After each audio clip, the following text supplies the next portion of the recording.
Hey guys, welcome back to Get a Garage. My name is Mike. Today we are doing a sponsored video by SasquatchParts.com, and what we are installing is the lift pump for the Jeep Liberty CRD. This is going to provide an increased cold weather starting, smoother idle, possibly an increase in performance, and it's going to prevent any of the fuel system problems that you might encounter on a typical diesel like this with a high pressure pump sucking fuel.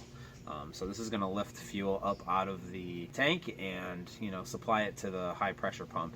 So it's not working to suck all of that fuel up on its own and possibly suck in air as well while it's doing that. So this is going to be one of the best modifications that you can do to Jeep Liberty, along with like the ProVent, some of the other mods we've done to this from SasquatchParts.com. We'll put some links in the description or up here in the corner.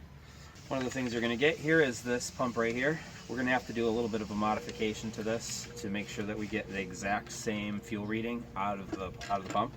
We also get a O-ring gasket, that'll go right there, and a harness as well. And the harness is different for the 2006 versus the 2005. This is a 2005, so if you have a 2006, the harness is going to be slightly different and the procedure is going to be pretty much the same.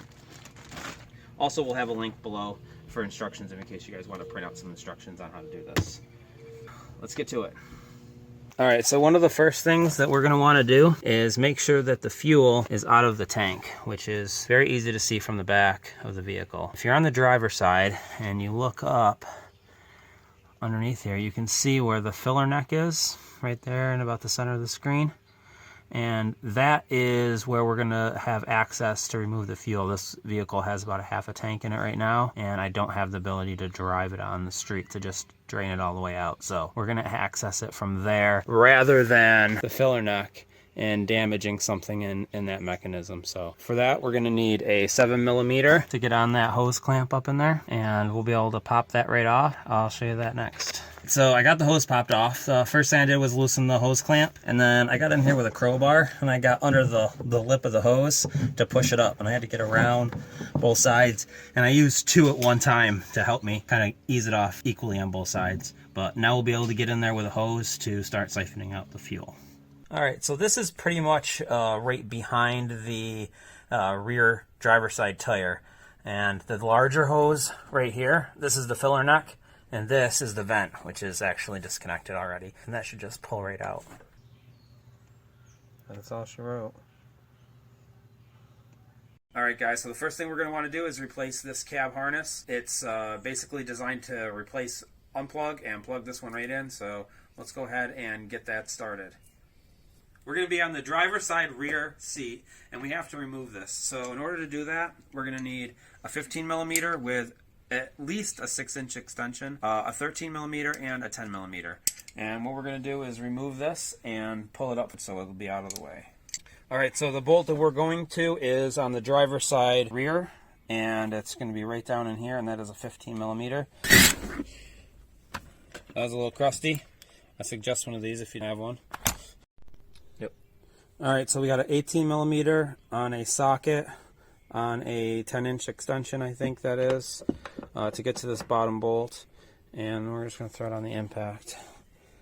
But you may not need the swivel, but it's certainly going to be difficult to get in there otherwise. Alright, we just got to lift the seat back up to get to a couple bolts that are up located underneath the seat itself. For that, we're going to need a 13 and a 10mm. We're going to grab this middle pivot bolt, and that's a 13mm. There is a nut on this back side that's welded on. You don't need to hold that or anything. So this is going to be the next and last bolt for the seat right here, 10mm. So we have to fold the seat up and out of the way. If we go forward, we can lift the whole thing up like this, and then kind of secure it up out of the way with the seatbelt. That should hold it so we can access underneath here. So we got to remove some of the trim panels here now.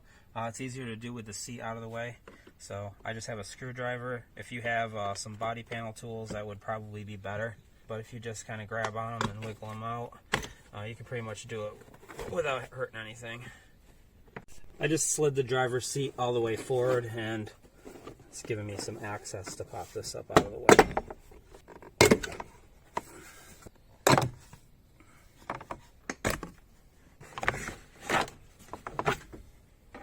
Alright, you're going to want to just pull the seat forward for this. If you haven't disconnected your battery already, you can do this from the back. Just need to undo that carpet and kind of hold it back up out of the way so it doesn't reattach. And then we're going to be pulling it up through here.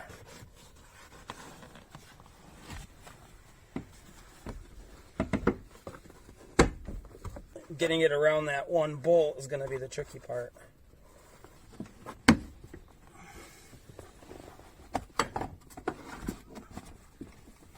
There we go.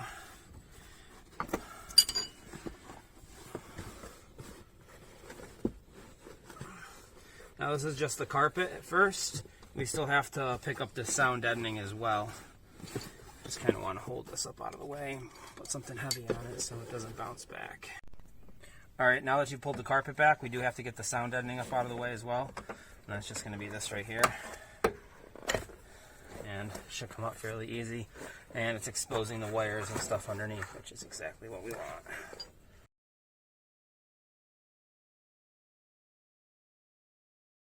Alright, so we're on the driver's side rear of the Jeep. And once we pulled back the carpet and the sound deadening, this is the connector that we're going to be checking out right here. We're going to be disconnecting that.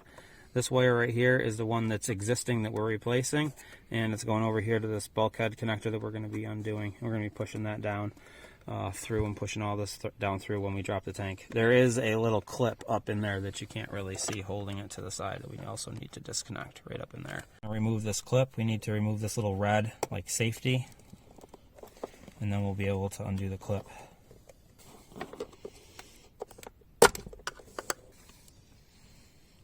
There we go. Alright, you're going to want to remove this clip from this hole back here. It's actually already popped out. Goes right in there. And then this is the bulkhead connector, and we're basically going to just push these 4 clips in on each side and push it down through. And push this all down in there as well. And that's all the wiring that's going to be being dropped with the tank.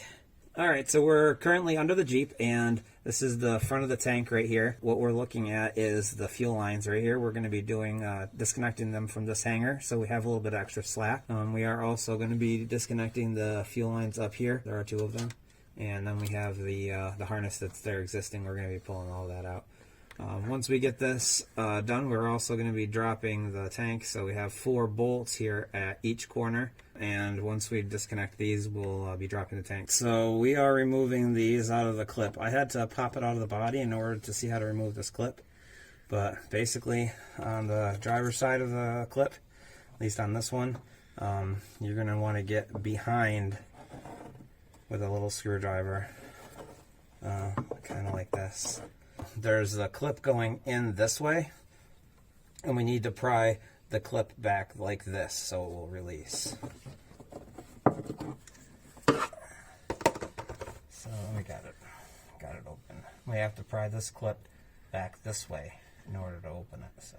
Alright, this is the top of the rear differential, and on the 2005s there's going to be 1 of these we have to remove. On the 2006s there will be 2. And we just need to hold down on the clip and pull this guy out. Here we go. Alright, so we've disconnected the fuel lines from the little holder here, and now we have to disconnect these quick connects. And on this particular vehicle, they've already been, somebody's been in here before, and there's some zip ties in here, it looks like. So we're just going to have to cut these off. On yours, maybe slightly different. Alright, so in order to reach the rear tank strap bolts, we're going to want to remove our hitch, and that is 3 18mm bolts on each side holding it on. We're getting ready to drop the tank now that the hitch is out of the way. You may or may not need to do that. In our case, we did. I got a piece of plywood here on my jack. There's about a foot in between both of the straps on there, so I just want something that will allow me to get the straps out of the way, and then I'm just going to lower the tank down on the jack here. So I don't want to lift it too high, just enough to take the pressure off of the straps a little bit. Try to get it as close to the middle as you can, and definitely have an empty tank. Alright. Now, you just got to get the ones up in the front. So at this point, everything should be disconnected. The straps are off, the cable's been pushed through the bulkhead, and the fuel lines on the quick disconnect are disconnected. So we're going to just drop the tank now down slowly.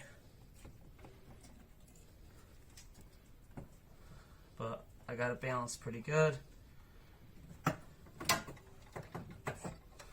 we go.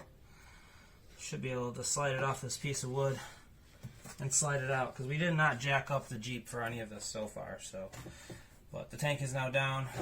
Let's get it out from underneath here. All right, so as you can see, there's a lot of debris on the top of the tank here, and we are going to need to open this up, but I highly recommend cleaning this off very, very well before you open the tank. And then once we do open the tank, we'll get in there and make sure we clean that out as well. This isn't something that we're going to be doing very often, so now's the time to get any debris out of there. If for some reason you are using this video to help you with your gasoline Jeep Liberty, do not use a vacuum cleaner to do this. You will blow yourself up. All right, so we got the tank out, and we did clean up quite a bit of the undercarriage of the Jeep above where the tank is right here. So if you want to check that out, we'll leave a link up there in the corner. But now we're back to cleaning up this tank and removing it. So we got all the dust and dirt off of here. This right here is the plug that we pushed down through the back seat of the Jeep. So we don't need this, and we're just going to take that off right now. And that is just this clip right here. So we're just going to pop this off. Going to want to keep that, I think. And then push down on the white tab right here. And it'll pop right off. We don't actually need this. We have a new one that comes with the kit, so we won't need that. We do have the two hoses here, the return line and the supply line. Mine are actually damaged on this end, so I may choose to replace those. I'm going to want to go ahead and remove these as well to get them out of the way. So we have this little green button here on the side, and you're just going to want to push that in, and then you can pull it off. The other ends of mine are broken. Now keep in mind, these are labeled in and out right here at the top, so you may want to make sure that you label these correctly. And then you just need to push on the little green button on the side, and it will pop off. On the supply side, it's actually red, and on the return side, it's actually green.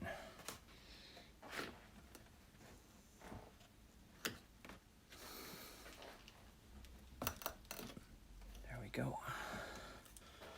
And now we're going to be removing the sending unit here.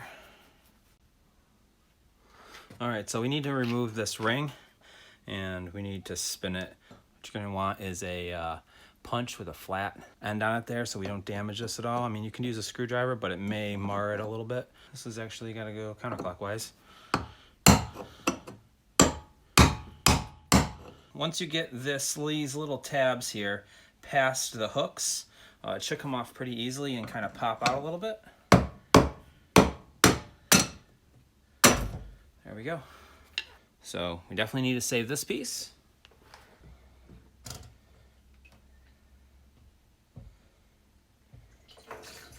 Now there will be a little bit of diesel in this little cup at the bottom, so try and like get it out of there a little bit. It's a pretty tight fit. May need a little help squeezing it out of the hole with a screwdriver. And then we have our sending unit. There we go. All right. Put this off to the side for now. We're going to still need to use this, so do not damage it. All right, so we're just going to vacuum some of this loose gunk up. If for some reason you are using this video to help you with your gasoline Jeep Liberty, do not use a vacuum cleaner to do this. You will blow yourself up. All right, so we got a little bit of stuff down in the tank. It actually doesn't look too bad. I think I am going to take the extra time to drain that diesel out of there, filter it into my diesel tank, and then try and clean that stuff out. So there's plenty of room for me to get my arm down in there and clean it all up. We went in there and just cleaned out a lot of the nasty stuff in there, and we got it nice and clean and empty. You definitely don't want anything in here when we put the pump in. It could, clog up the filter on the bottom. There's a little screen filter on the bottom of the pump, and we want to make sure that that remains clean at all costs. So it's good that we got this all clean. What we got here now is the old sending unit here with no pump and the new sending unit with the pump. And what we're going to do is we're going to switch the arm. So we're going to take this arm off and we're going to put it on this one because they are different lengths, so they are going to cause different readings in the fuel gauge if you don't change this. So you're going to need a small flathead screwdriver, and it just pops out of here. You kind of twist it back, and I'll show you how to do that real quick here. We'll just zoom in a little bit. And we're going to do it on the old one first, and that is going to ensure that we know what we're doing when we go to do it on the new one. And if we break anything on the old one, it's really not that big of a deal. So basically you just need to come in through here with a screwdriver and kind of have to pry that out of the little plastic clip that it's in. You can use your finger to help you a little bit, and it'll just pop up. And once it's popped up, you're just going to push it in towards the inside, and then it'll come right out. Alright, let's go ahead and do the same thing here on the new one now. And I'm just going to come in through here and pop it out.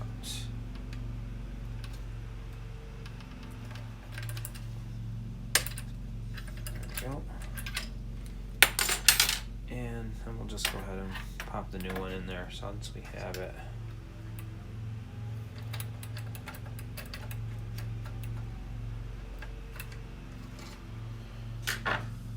And just make sure that it clips back into place.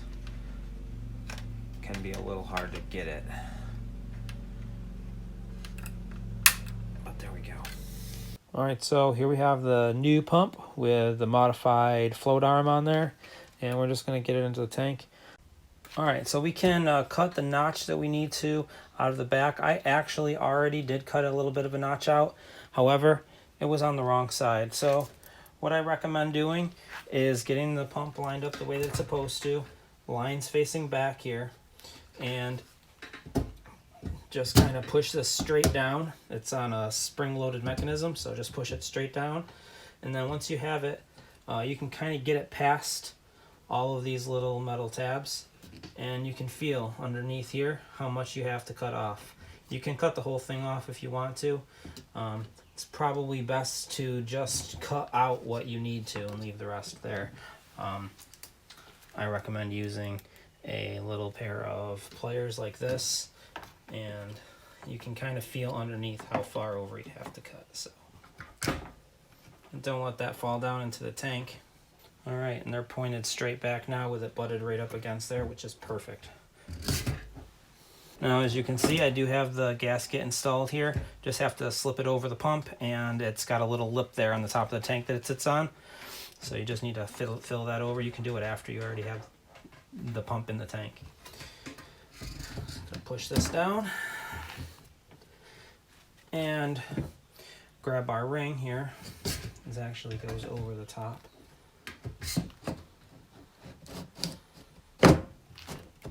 And just turn it until it starts to lock into place and it holds it all down. Once you get it down on there, I'll just hammer it back into place. It's nice to have something to brace it up against because the tank is empty and tends to like to move a lot. There we go. You just want that little divot there to line up with the middle of these clips as you're pounding it in. So just as we're getting ready to put the tank back in, I got to thinking about these lines right here and how the ends of mine here actually are missing the clip. No clip on these.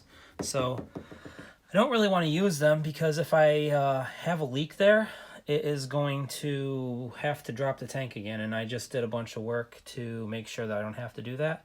So I'm actually, what I did was look to see if we could find a part for these, which I could not find. Part number for this. I looked on the Jeep website and I couldn't find these lines anywhere. So what I did was I stopped to my local diesel place and I got some fuel line, and I'm going to replace these with fuel line. And what I'm going to do is put these on, and probably instead of wrapping it around this way because there's no 90 in it, I'm going to put it on this way and wrap it around like that. So it will be less of a kink Doesn't look like this would kink anyway, but just to be on the safe side, what we got here is 2 pieces of line, 9.5 millimeter line, and the other one is 7.9 millimeter. That should be, I got 3 feet of each, which should be more than enough to get me where I need to go. But I just don't feel comfortable using these. After doing some reading online, I've seen some people have problems with these lines where it will suck in air, and that's because the pump is normally suction. However, now this is going to be pressurized with whatever this pump can put out. I don't know if it's 10, 20, 30 psi, but at that point it's going to leak, and that's definitely not something I want happening. So I'm just going to replace these lines, take these ones off, put those ones on with double hose clamps. That should be all we need in order to get this done. So we got the new hose clamps on. I did double hose clamp this. That's something that I've done since my old Volkswagen diesel days. However, this is ready to go back in. We do need to hook up the line next, so we're going to be going back to the wiring here before we put this tank back in. So it's time to attach the tank harness here. Basically all we have to do is hook it up, and then we're going to push it up through the hole underneath that we created before when we pulled out the old one. So we're going to have this little clip here. We're going to have to pull that out. Just clip it on place. Then push the little red clip back in, keep it from falling out. Now there's going to be 2 different harnesses depending on the year of the car. For the 2005, we're just going to have one of these, and that goes to the differential. If you have a 2006, there will be 2 of these, and they'll go one to each side for the wheel speed sensors. And then we're just going to be able to bend this and stick it up through the hole, and that's where everything connects up inside of the car. You have the main clip and then the little ground piece. We're going to put the tank in now. So the way I'm going to do it is I'm going to put this on a jack with a piece of wood, similar to the way we took it out, and basically just jack it up into place and then put the tank straps in so it's all held up in there. Then we can worry about connecting up all the other stuff. But if you have a transmission jack or something like that, it may prove to be useful in this situation. However, I don't, so I'm just going to be using a regular jack. The plan is here to jack up a little bit at a time as I'm slowly sliding the jack underneath here and getting the tank up on top of the jack point as much as I can.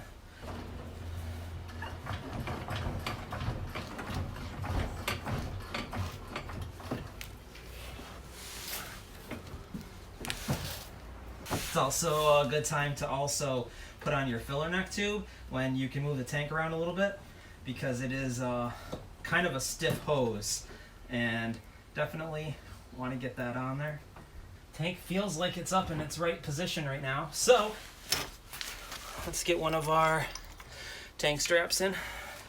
Now, if you can tell, they're a little bit different front to back, and one side is taller than the other, and the taller side is going to go towards the front of the vehicle. All right, we got the one side in. It's just started. Time we'll get the other one in, and then we just have to finish hooking up all the rest of the connections and hoses, and then we should be all done.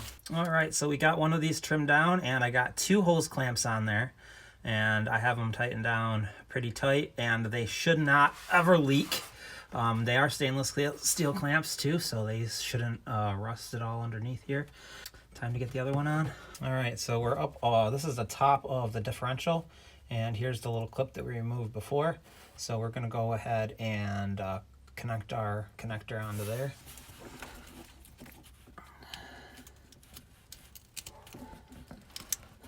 Clip that in place, and as you can see, we are going to have a little bit of wire, a little bit of extra wire here, so we're just going to make sure we zip tie this all up. Now we do have all the way up to this connector right here, so we're going to go ahead and push this up through the hole in the floor right in the back seat on the driver's side. All right, so there's the hole we have to put that grommet into.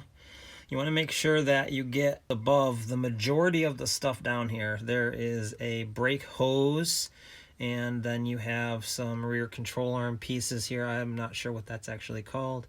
You just want to make sure you get it above all of that. Feed up all of the connectors through the hole. So this is a connector that needs to go up along with a little ground clamp. I'll just get that up in there, and we'll pull it up from the inside. Back inside, and you can see the lines coming through here, but you can see the clamp, the little grommet there. I'm just going to pull this up through and probably pop it back down once we get it up. It's just the way that this goes in.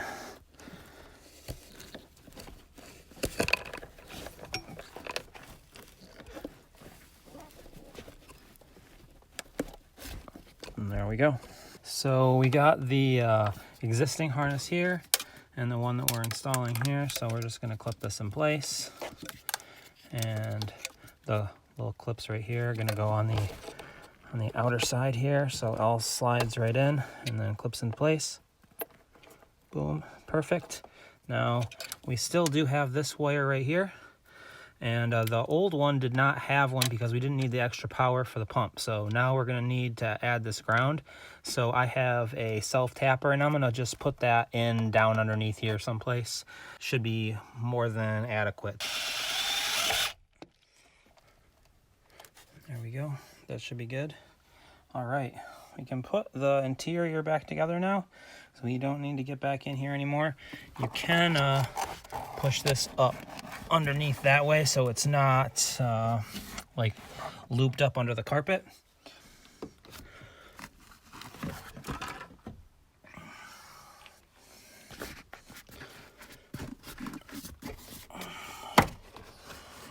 Now we gotta get our sound deadening up underneath our trim piece as well as our carpet. Kind of gotta force it pretty good to get it under there.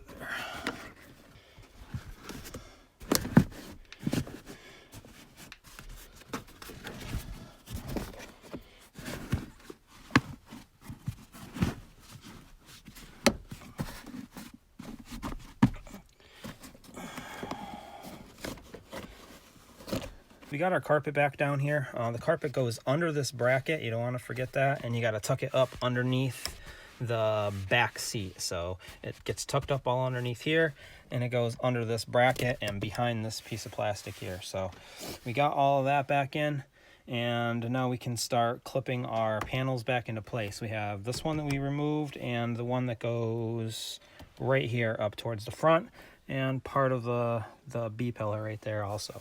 These clips go into these slots. You just kind of have to line it back up, push it in place, and it'll kind of hold it in there. And we have our molding, which I also removed here as well, but that just slides back over. For getting this piece back in, the one that's like kind of next to the driver's seat, it helps a lot to slide the seat back and forward a couple of times to be able to get this back into place. Okay, and then we have here up by the driver door, we just have a couple of clips here that we need to push back in, and then all the trim and the carpet will be back in place. Now, as you remember, we did secure the back seat up with the seatbelt, so we're going to go ahead and take the seatbelt off and put it back down here, and bolt that down, and also put the nut on here as well. And now obviously we're gonna have to make sure that the seat doesn't fall when we put this in. And also we try not to induce any twists to the seatbelt, so we want to try and keep it as straightforward as possible. So it's going to go in just like this. And if you need reference, you can always look at the other side to see exactly how that one's put in. Now that we got those two tightened, the last two bolts are the bolt pin that goes right there, and then the other one that goes right here, and those attached to the bottom of the front of the seat in the back. So we just have to tip this forward. We have this one right here, which is just going to be this bolt right here. And then we also have this one over on this side. It's a pin, so you have to kind of slide it all the way through, and then it screws back onto the there on the back. You have to kind of move it around a little until you get it in. Once these are all done, then basically the car should be finished. All right, we need to make sure that we tighten this up. You don't want to forget that. And also make sure we connect the vent tube which is was disconnected up here. And that's just a press fit on there. It wasn't on there with a clamp or anything. So basically we just need to tighten that down, and then we can put some fuel in it and test it out. All right, and last but not least, we also want to make sure that we zip tie our wires, the wiring harness, up out of the way onto something that's not moving, and so it's not going to touch anything that's going to damage it.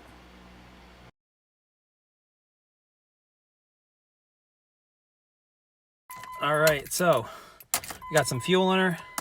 All the lines are connected, tied up out of the way.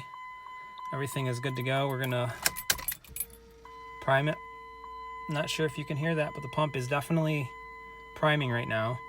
So it should be filling up all of the lines all the way to the engine, and then the return line should also be filled up too. So at this point, we should have fuel all in the lines. This shouldn't really have any hesitation to start, even the first time. So we'll give it a shot and see what happens. And she fires right up. I don't have very much fuel in it right now, only a couple of gallons, but it is registering that we got some fuel in it. Running pretty good, actually. Started right up. So we finished the lift pump install on this Jeep, and I have been driving it for a little while here. I wanted to give you an update on performance and MPGs. I don't notice that much of a performance gain on it really at all, maybe slightly. I do notice an increase in MPGs though. I was hypermiling on the highway and I was able to achieve 32 miles per gallon. That's trying really hard. Real world numbers would be 29, I would say, and normally it was quite a bit less than that. I was seeing about 25 to 27 previous. So I am noticing a little bit of an MPG increase. That may be due to the engine not having to work quite as hard. Also, it's ensure that we're not going to damage the high pressure pump. If you check those, they are quite expensive, so this is a preventive maintenance and one of the better upgrades that you can definitely do to this Jeep. So I'm really happy with it. I like it a lot. If you guys want to check it out, please make sure you visit sasquatchparts.com. Seth has been super helpful and has hooked us up, so make sure you go check him out. And if you're looking at other upgrades for your Jeep, he has lots of parts and you can get just about anything for it. Thank you once again for checking this video out, and don't forget to like, comment, and subscribe.